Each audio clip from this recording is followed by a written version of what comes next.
Yeah. Don't get me wrong, I have had that mindset of, will I ever want to go back to work? Is this ever going to happen? But Howie, we're bloody human beings. We know what life is. The world spins, and you've got to work, you've got to graft, you've got to earn money, and you've got to pay taxes. It's that simple. We know we'll all have to do it. So Yeah. why not just chill and relax while you En don't have to? Equipeño. You know what the Equipeño. crazy thing is too that I've never experienced before?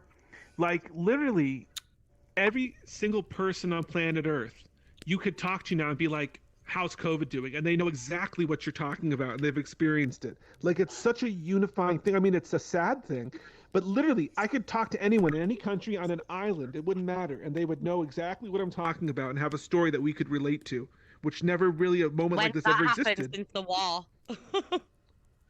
When that happens, what? When's that happened since the war? Yeah, since the war.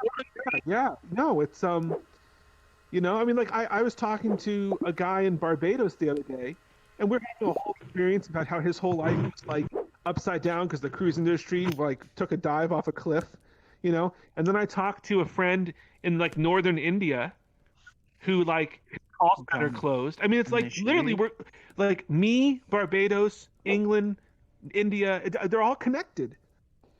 You know? We've all got a common denominator, as sad as and as shit as it is, but at the same time, I just think everything's been spinning so fast for so long for everybody in so many different areas, whether you're in dry cleaning, whether you're in television, whether you're in shops, whether you're in, it doesn't matter what you do. The world's just been spinning so long, so fast. Social media, Facebook, everything's just been spinning for so long. I think the world does just need to stop for a minute.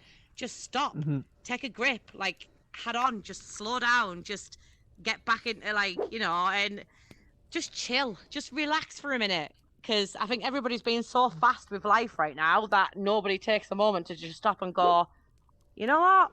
That's all right. Like just chill out a bit. Yeah. Just chill out. And I've never been that person.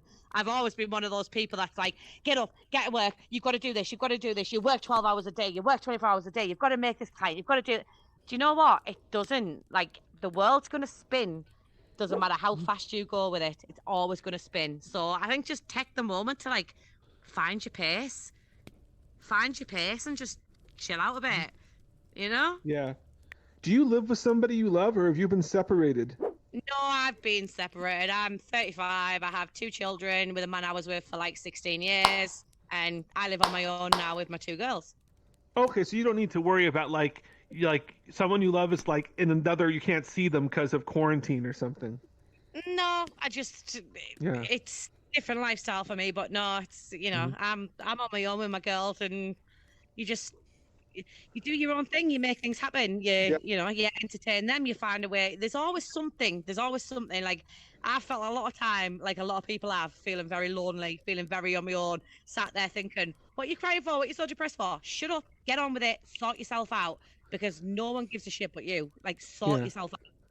Now, do you feel, I'm just curious, do you feel you have to like invent a world for your girls that's happier than it maybe is so that they can see No. the possibility? No, I've been very realistic with them. My girls are 8 and 4. My 4-year-old's a different matter. Like, she comes up to me and she's like, "Mummy, why do we have to wear masks? Because China ate a bat." And I'm like, "No, China didn't eat a bat, darling. Somebody in China." And like, you've got to try and like, it's going to be weird for her, and I hope we get out of the other side of it. But if I'm honest, I don't think life's ever going to be the same again for what we know. I honestly don't. I don't. I agree. I don't think life's ever going to be the same again for what we know. I saw this comic, and I don't know why I loved it, even though it's not really a funny joke, but he's like, they say one person eats one bat. It's not really funny, but it's like the people, I love like, it when someone says something's not funny, but they find this all funny. well, I think it's funny, but it's sad. But it's true. They're like, they say one person can't change the world, but it's like in technicality, there was someone who probably got sick, and then it came from there or whatever. But it's the one thing also I think is funny is the things like that happen that become these viral trends, like everyone's cooking the sourdough bread. Or like I got on like the focaccia bandwagon, or people are trying like now that they have this time, like there's certain elements people run to do something. I'm You know what I good. Where mean? you guys At home. from? No, I get what you're saying. I mean, I must like, I'm not even going to try and start a diplomatic fight here, but like, I disagree that one person sat in China and ate a bat and spread it to the rest of the world. I think there's a whole different conspiracy behind it, but I'm not even going to go into that. But back to your whole point, like, I don't try and create a world for the kids. I just kind of go, look, for my 8-year-old, I know what you knew. This is how it is. This is what we've got to do now, and this is the way we've got to adhere to it. It's just it's conformity as much as people are like rebel, do this, do that. It's our way. It's the way of the world, isn't it? I know where he's gone. I think he's playing hangman.